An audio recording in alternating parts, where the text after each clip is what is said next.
Hi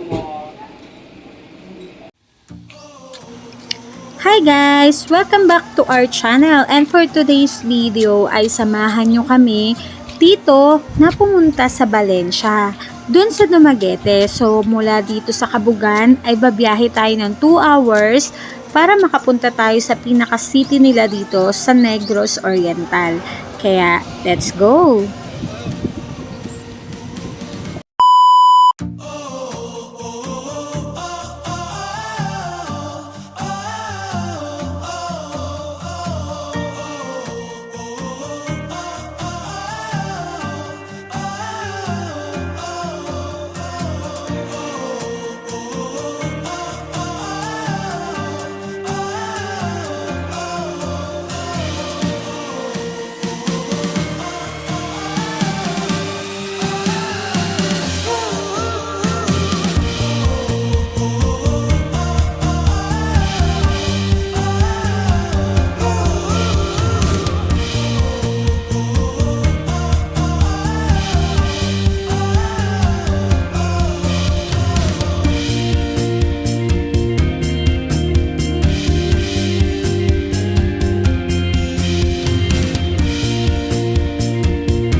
At nandito na nga tayo guys sa The Barn at The Mango Ranch dito sa Valencia. Mula sa Dumaguete ay bumiyahe tayo ng mga 30 minutes lang.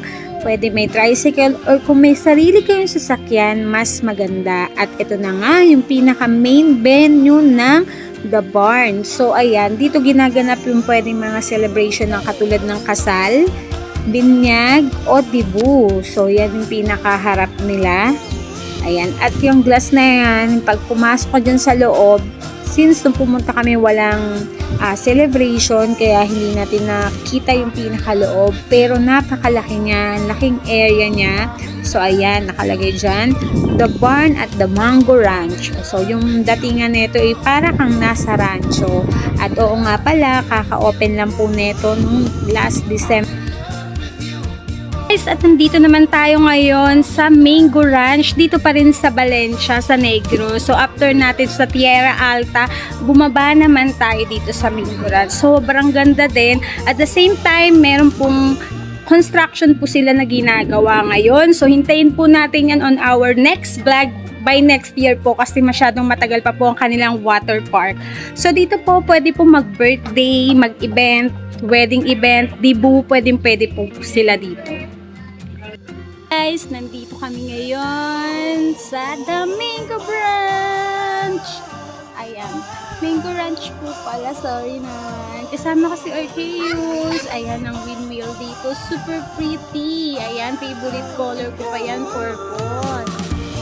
Ayan guys, so hintayin lang natin by next year, possible magkaroon na dito ng water park. So pagbalik natin dito sa Negros, iba-vlog naman natin yung ginagawa nilang dito na water park.